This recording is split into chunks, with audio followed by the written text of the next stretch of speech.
It has been said that adventure is the pursuit of oneself. It reveals a lot about your mindset and forces you to adapt to your environment. We have reached the halfway point of this expedition, which happens to be one of the most remote places on this globe. And sitting here with my boys, in this moment, is a good reminder of the life I get to live.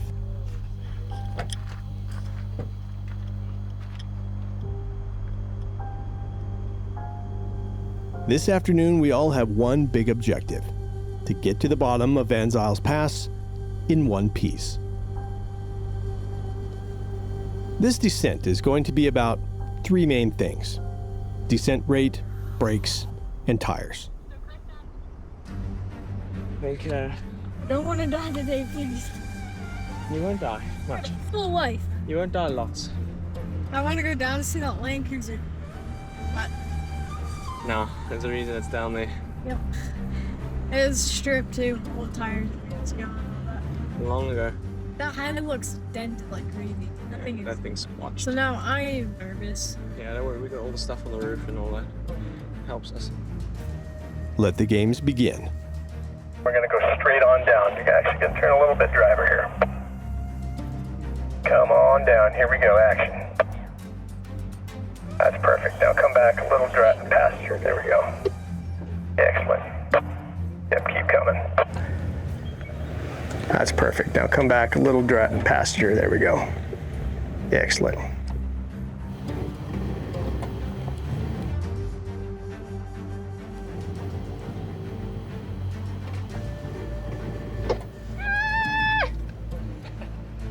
You're good there. It's gonna recover. Come just real slow. You're about an inch off the ground. Okay. Keep on coming. Nice. Perfect. That's perfect. Yep. Turn a little, driver, when you can. There you go. Keep on coming. We have a top-end setup on these trucks with power brakes and the X3 tires. And this tire is designed exactly for this terrain. It's gonna start crunching a little bit here. Hard, driver. It's amazing to see how far Ashley has come as a driver over the years. She's becoming a boss behind the wheel. Thank you. Yep, With good the job. brakes, I was like, oh. I'm so glad we have those brakes. Yeah. All right, Rome, you're up. Ready to rock and roll. All right. Yep. Keep coming. Come down on passenger.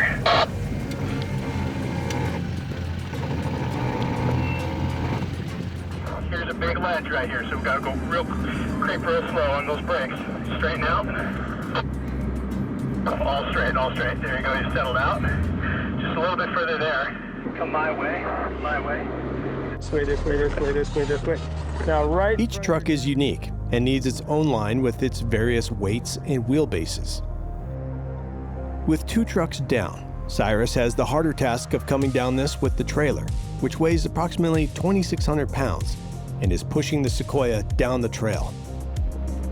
Do everything I say explicitly. Stay in. Hard driver. Hard driver. Passenger. Hard passenger. It's all right. Hard passenger. There you go. Just pushing rocks here. Nice and slow. Override it if you have to. All right. You got trailer coming down. Stay a little. Stay into it right there. Now hard driver. Hard driver. That's your trailer pushing. Add a little brake pressure right there. A little bit, little bit, little bit. Good, nice and slow because you're going to hit on the trailer. Okay, good, good, good. Little driver. More driver. Stay this side just like you are. Straight line down to the bottom. Take it slow all the way to the bottom. Nice job. There is certainly a time and place for an aggressive tire, and the X3 has been a clear choice on this expedition. I wouldn't settle for anything less of a tire for such a big undertaking.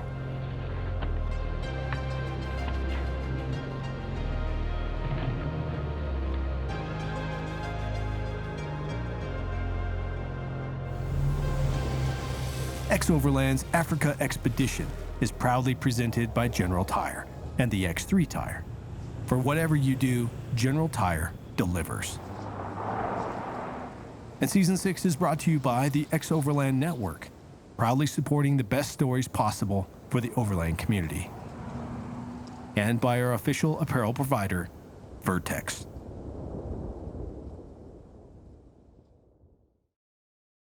Well, that was probably the hardest off-roady thing I've done, especially in a big rig. All right, we're coming back. And towing the trailer, that was pretty exciting. But the crawl control did it just fine, and it was fine. So far as I know, no damage to the Sequoia. So yeah. Sadly, we haven't come out completely unscathed. Peter, while filming, has noticed something wrong with the rear shock on the Sequoia. We have a shock guard, the icon shock guard. When it came down in the tough rocks with the trailer weight pushing it down in, the guard got pushed back up against the shock, and then the shock is compressing and hitting the guard. Bunk, bunk, like that. So we gotta get in there and bend that guard back out. What that guard is for is when you're traveling down the road on the gravel, the high speed stuff, the front tire's kicking rocks, and it's guarding the shaft so it doesn't get all dented up, because as soon as the shock shaft gets dented, then it starts to tear the seal and you can leak oil, and then you gotta replace the shock. So the guards are very important, especially for how many more miles we gotta go. So we gotta get the guard working, and we gotta protect the shock from getting beat to death by its own protection. So you, sir, Mr. Peter Van Stralen Jr., good luck. You are the chosen one. You are chosen. You've been chosen as tribute. It looks like when this got hit, it just barely nicked the shaft here. Just kind of scratched it, but didn't really make any marks that will break any seals, because it also connected up here on the suspension itself. Someone just threw a rock up my short. So I'm gonna try to push this first while getting rocks in my undies. Nope. Maybe. He wants to lift that leg, but he knows he can't. Yeah. Get some rocks on his rocks. Without touching the suspension, where would you see? I could connect it to this little guard. Will it block my shorts? Apparently they were quite strong. Took a solid hit then. That's crazy.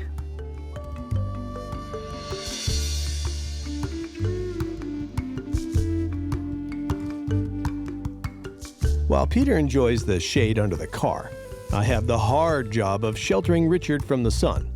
It's hot out here.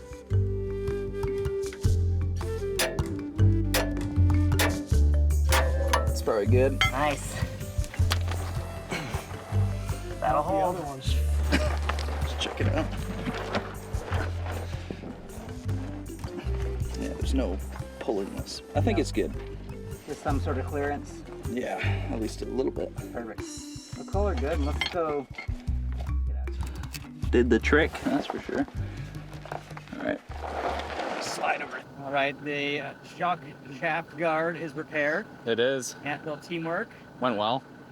Yeah, it's no longer jamming itself into the bearing cap at the bottom of the shock. Yeah, and it should have room in case we actually bottom out. Yeah. It's clear. I think we did a good job. I'm gonna enjoy a little Coca-Cola. Got the same thing actually.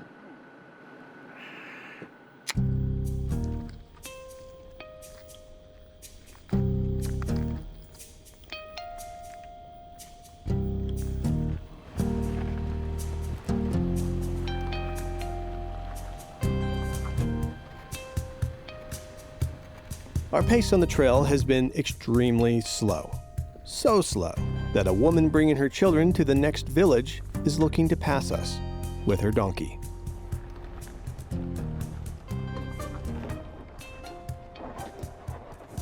She's extremely patient and lets the trucks work their way through the obstacles. Looking good. And straight. Perfect.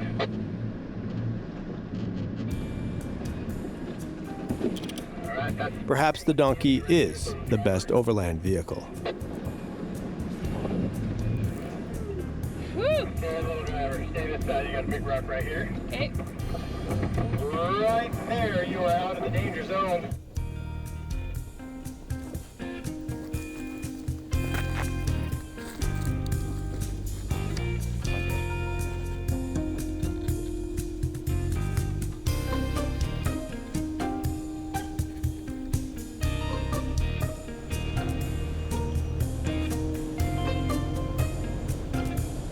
After a long, treacherous descent down Vanzyls Pass, we need to refuel before crossing the desert expanse.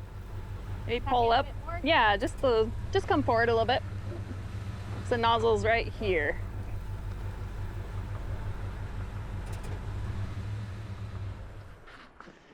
Okay. Ready to flip the switch, Si? Yep.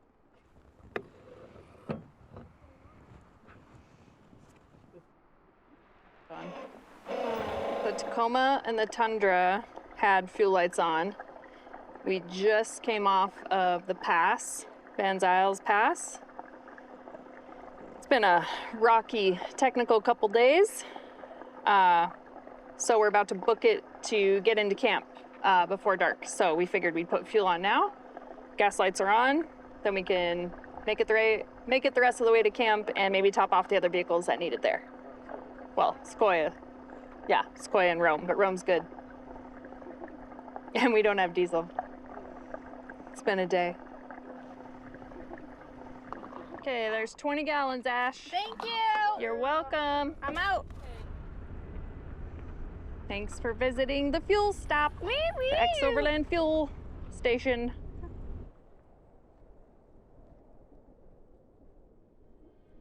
Finally, after a long, arduous day, we reached the Namibian desert, an oasis of untouched beauty and desolation. This is spectacular. Look at this out in front of us. That is second to none. So nice. It's beautiful, and I think tonight is probably going to be a wild camp night. So we've just got to find a spot outside of the Murray Flood Conservancy where we can make our home for the evening. So wherever we find a spot that seems to work for us, I'm sure we can make a plan there. Obviously, leave no trace and leave it better than you found it, and shouldn't be an issue. Driving here almost doesn't feel real. Yeah, these are my favorite roads by far. They're just a ton of fun to get to drive. I am really, really looking forward to camp because I love camping in the desert and desert sunsets and desert sunrises and desert camping and desert views. It's so beautiful here already. I'm loving this section so much.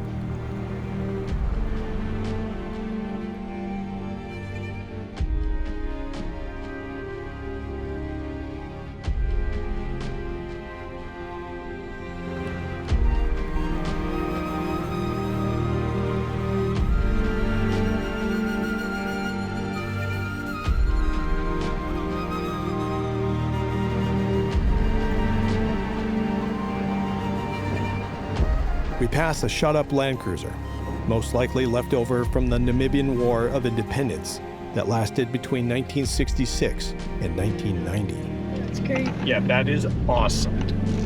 To this day, Angola to the north is plagued with landmines from that conflict, and it's always on my mind a bit out here. So can we camp anywhere we want out That's here? a recent village. I mean, not really. We try and keep it to you can, but you also don't want to make like unnecessary tracks through the place. Gotcha.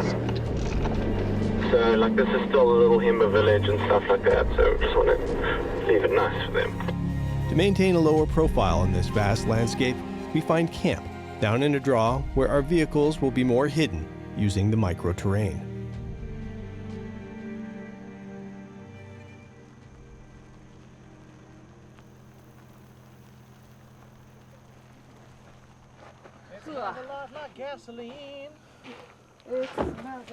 That's why definitely want to keep our fire downwind. Did you see a long shot in this like mushroom cloud? And then It's days like this that deliver on the adventure I signed up for. Long days, tough terrain, remote locations with an incredible team. I don't think you could beat that day. I mean, why would you want to? It's as good as it gets. Epic campground in the morning, trails, big vista, hard off-road route. Then you get to the bottom and the landscape completely changes. We get to rip across the sand. That is magic. That was magic. Literally one of the best days. Adrian and I were talking. One of the best days of our lives. So glad you were here for it. Me too. Glad everyone was here for it. Makes me wonder what tomorrow will bring. Yeah.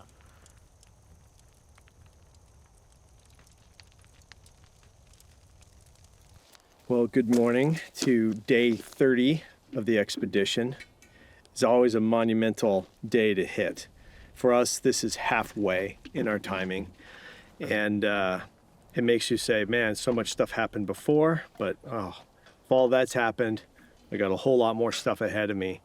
And so this morning we've had some good quick chats about how we can improve our systems, and which is great because the pressure has come down. We've now come through our most technical section, we think. And then, yeah, just this morning, it's just like, we slept in an hour later. 7:30 was our wake up today, or boots on the ground. And camp's just moving with a good vibe. It's good, feels really good. But there's a whole lot more to think about. It's kind of like you just chill out for a second, and then you're like, okay, but now I got 30 more days to go. So we are entering new challenges, a new phase, and I really look forward to it. I'm having a blast. That's about all I got this morning.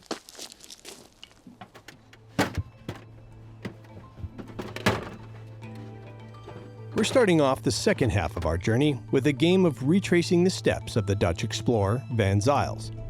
In a weird way, it is comforting to know we are not the only ones who have had fuel problems to solve out here in the desert.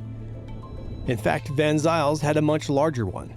He had to do this on his expedition, and he strategically positioned gas based on the distance he calculated with his vehicle, a Model T. That's a pretty impressive accomplishment, considering we are now approximately the distance from Las Vegas to Salt Lake City via off-road until our next fuel stop. So there's a red drum here. There's a on red the drum. map. What does it mean? So, Vanzyls Pass. Remember we talked about Ben Vanzyls. Yes.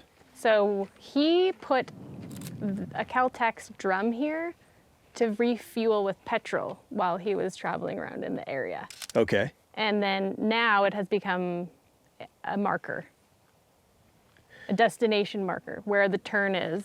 And you'll see more than one of these drums throughout this area. So that's the connection with Vanzyls Pass. Simply just a fuel cache. Yeah. So he would probably haul fuel, get it a ways, put fuel here, go back, get more fuel, and then go back be able to refuel to here and then go. That's a big process to start staging fuel. Yeah. Cool. That's very cool. Yeah, feeling that yourself? How are you doing on gas? How is everybody doing on fuel right now? What I want to do now is I want to empty my little 10 liter. Okay. So that's in the truck. And then I've got a 10 liter that I can fill up anywhere we need to. Okay. Yeah, so we'll be on the hunt for some diesel. Yeah. Okay. Cool. All right, well, let's go. Let's keep this party moving. Perfect. Who are these folks? Who are these folks? A couple villagers show up at the Red Drum with an unexpected problem. A young pregnant mother is seeking aid for her injured daughter. Can I see this? Can I see this one? Can I see this one? Through broken communication due to the language barrier, we deduce that her arm is broken. This one here, can you move it? In order to treat this, we thought it best to FaceTime Dr. John back in North Dakota to help get a better assessment from an expert on what to do next. Good morning. Good morning, how are you? Good. What time of day is it there? 3 o'clock. 3 in the morning. Thank you. I was laying awake dreaming of Namibia. Well, we have a small girl here. She's right here.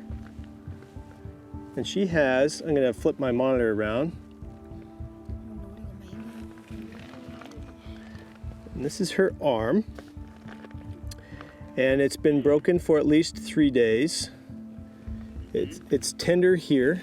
It's very tender here. You can see this elbow is pretty swollen. She hit it, best that we can describe from translation. And so mom's asking for help on what to do. We're a long ways from doctors. This arm, if you want to see this one, can I see this hand? So here's your reference to the other hand here. She has mobility in her hands here. She can move her fingers. She can move her thumb. But she doesn't really want to roll her wrist at all like that. Is there any chance that they were pulling on her arm when this happened, or did she fall and land on it? Let me ask. Yeah. So did she fall on it, or did it get pulled? Looks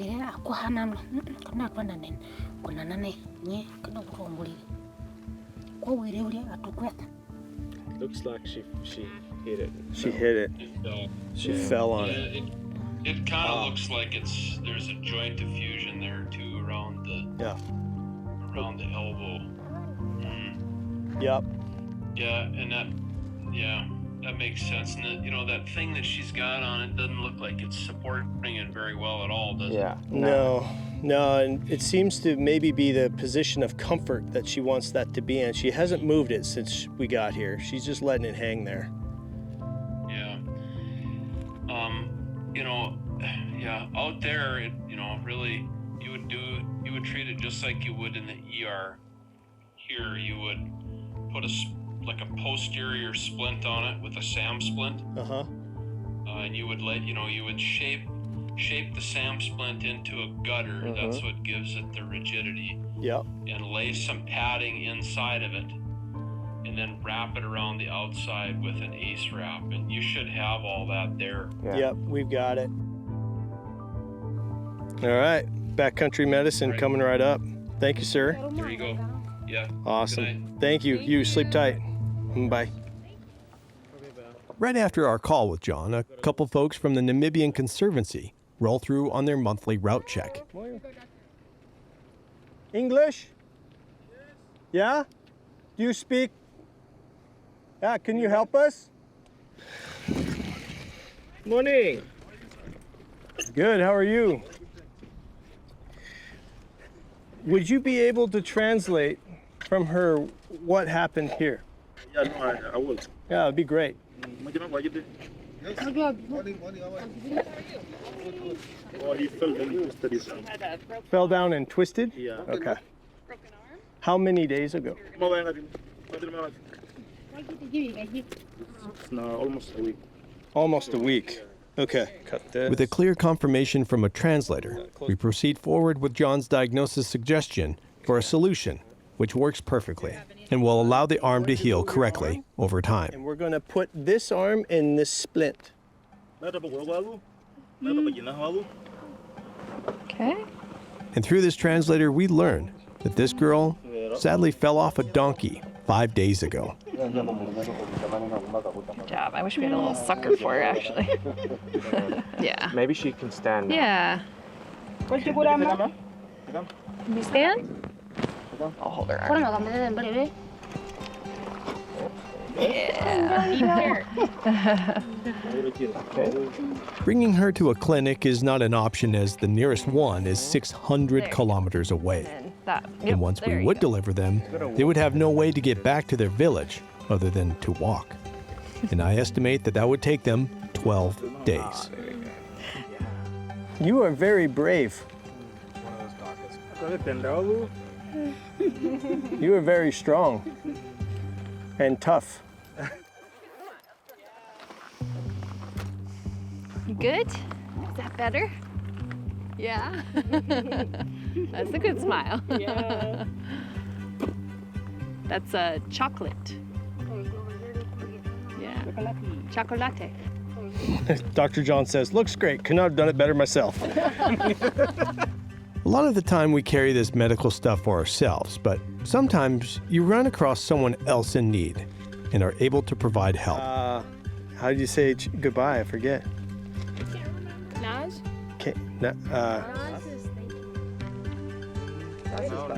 No, Naz is goodbye. Naz is goodbye? Naz? Or bye-bye. Bye-bye. You always wish you could do more. Language barrier. Obviously, skills need to be tuned up for us. It was my goal to get a medical class in before I came on this one, and I've had many of them before, but you lose it. And today's a good example of why you got to keep that stuff tuned up.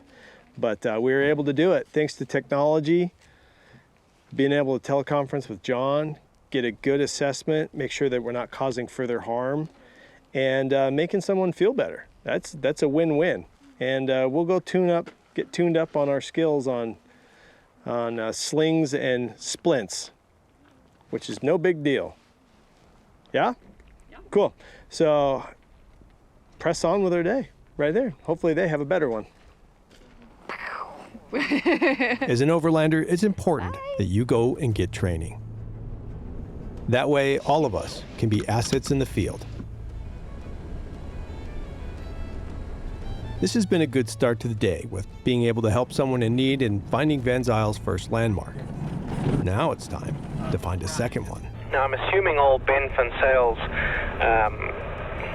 oil drums or fuel drums were for his Model T Ford, eh? Yeah, that would make sense. I'm also guessing they had small tanks. I have no idea. Well, I can answer that for you.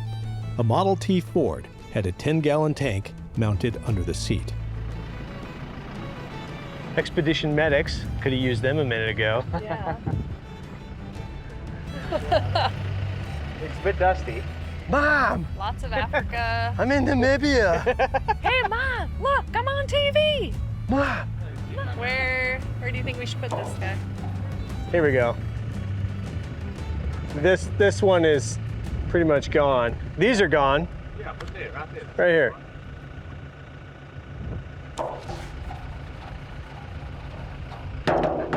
More kilometers have been conquered. What's he working on? How many kilometers have been conquered? I think we are at 394 kilometers now, which is that many kilometers to Adrian running out of diesel as we sit here and idle.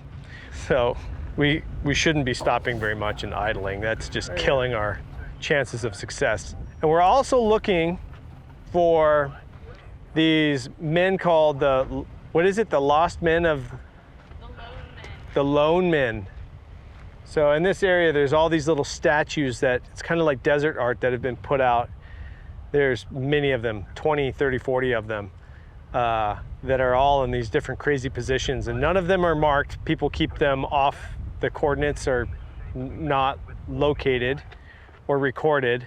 So it's a big scavenger hunt, and they're all over this area. Apparently there's one at Vanzyls Pass that we missed. So, that would have been cool to see, but we were kind of busy, focused. So we're hunting some more. Out there somewhere, there's 40 of these things or something. All right, let's keep moving. How the heck are we going to find those stone men out here? Yeah, I don't know. They are currently on the way to where we are going. Whether that's today or not, I cannot say. Okay, that's good enough for me. We pass on by the third drum to get to the final one that Vanzyls planted. This final drum is significant because it marks the halfway point of his expedition.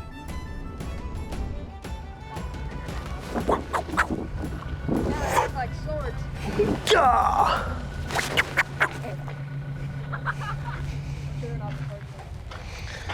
So these are the green barrels.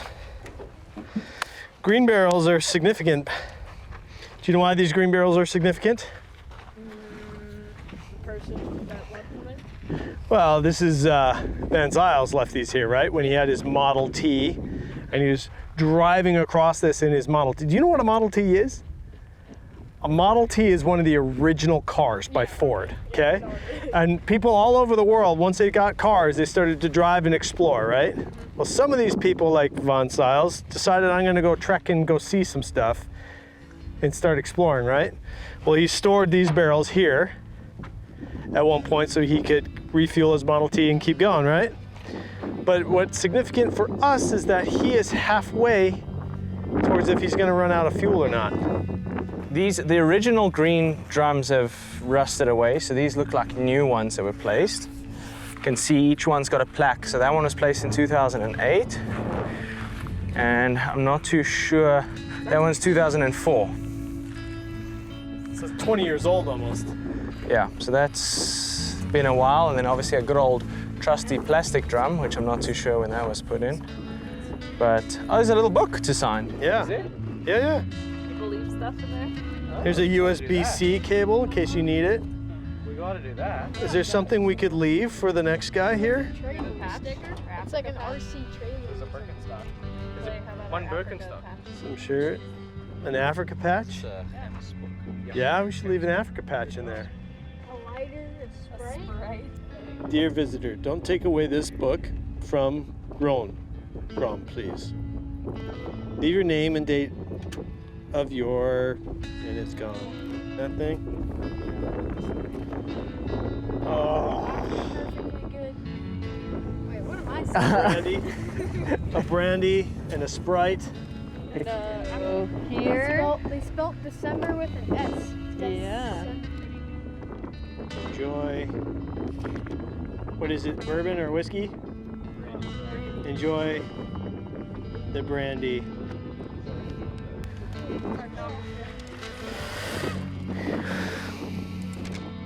Let's have a younger one. Look at the inside. Wow. That's how it grows. Now that we've established our presence at this historic point, we now have one mission. Find a lone man in the desert. That and make sure Adrian doesn't run out of fuel. He's been turning his car off every time we stop. Okay, now some of the stone men of the Kawakafelt, the lost men, they could be sitting under trees, they could be leaning against things, they could be a silhouette on a rock. They can be in a variety of different positions and places, so you really got to keep your eyes peeled. Something I'm searching desperately for at the moment is one of the statues of the lost men of the Kawakafelt, and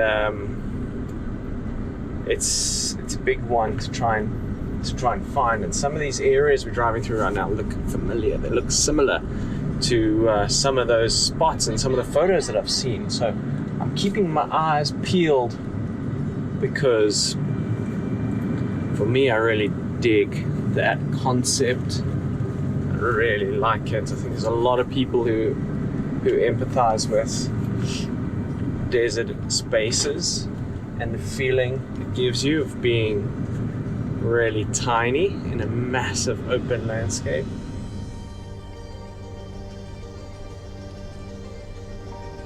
I'm actually giddy to potentially even see one of those stone/lost men of the Kawakafelt.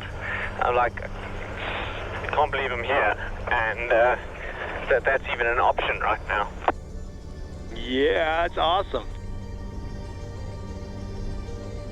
It's no wonder why Vanzyls wanted to explore this area. It's full of enchantment and mystery. Is that one of the men right there by the tree? That is looking like it. That's cool.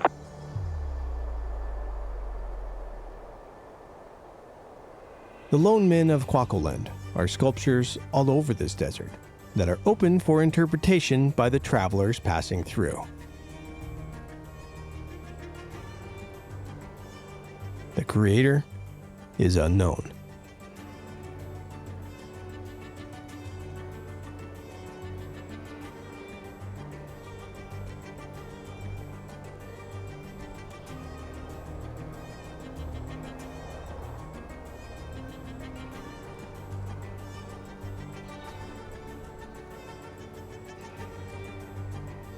Over the next 40 kilometers, we will come across a few more stone men, and each of them seem to portray a different meaning and intention.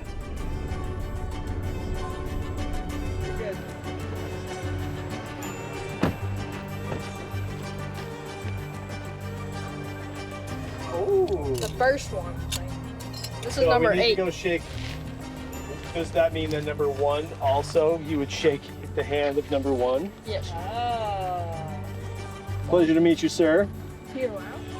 You've been here a while? And this is number Bend down. Shake his hand. There you go.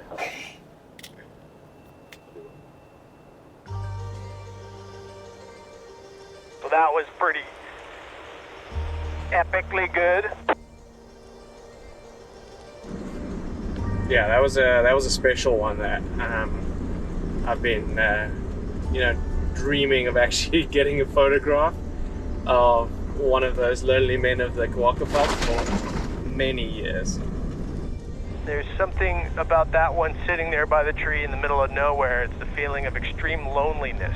I think we can all relate with that man at some point.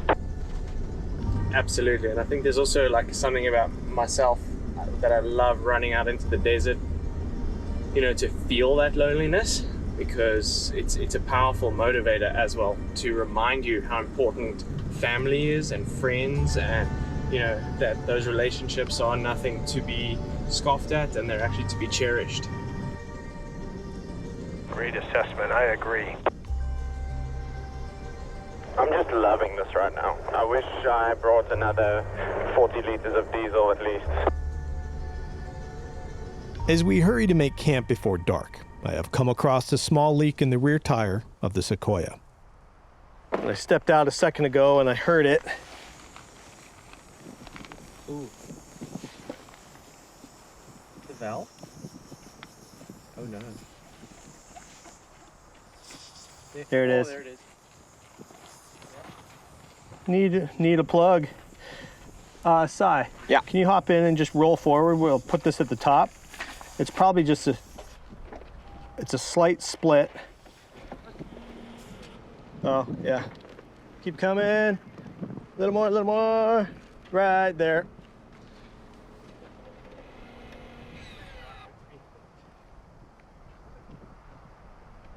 Man, that is just so slight. And it's gone, like it's sealed up.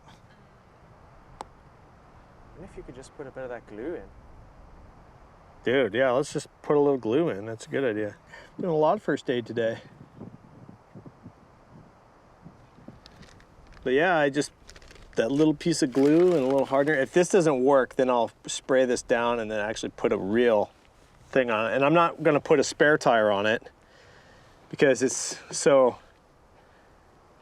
insignificant right now. Like, we could run on this for a long time just putting air in it every 5 hours or something. Yeah, I think what you've done there is... I think a shard of shale has been kicked up by the front tire and speared the sidewall of the rear tire as it rolled over it.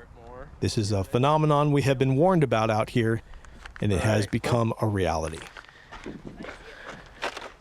Crisis averted. Maybe. For now.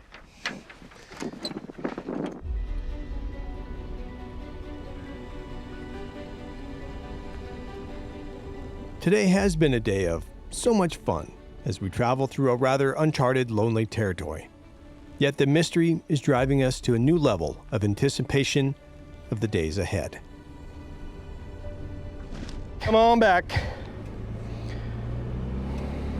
3, 2, little more, just to make sure that bad spot's bad. Okay, that's a lot better. Put a little air in it, and I'm not hearing anything, so.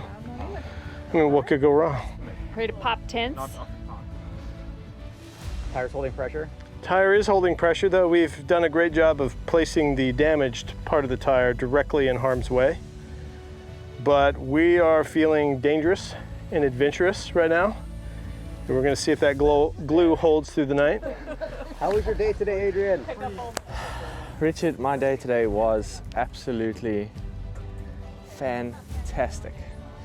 The stuff dreams are made of, overlanding dreams. I think past couple days have been pretty spectacular, but today was some of those landscapes we saw and drove through, just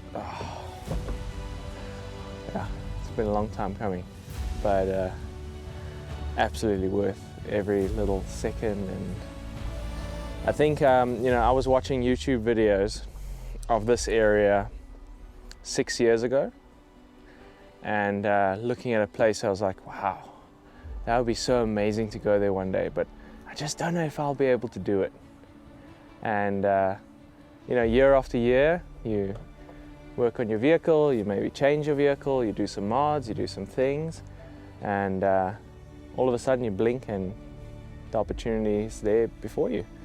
And everyone's opportunity looks slightly different, but that opportunity comes around, and it's awesome if you happen to be prepared to seize it.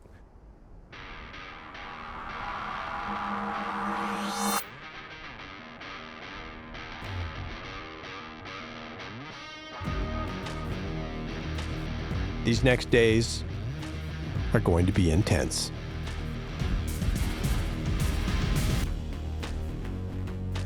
Follow us as we ride the edge of empty fuel tanks and the spirit of adventure of Episode 7 of the Africa series.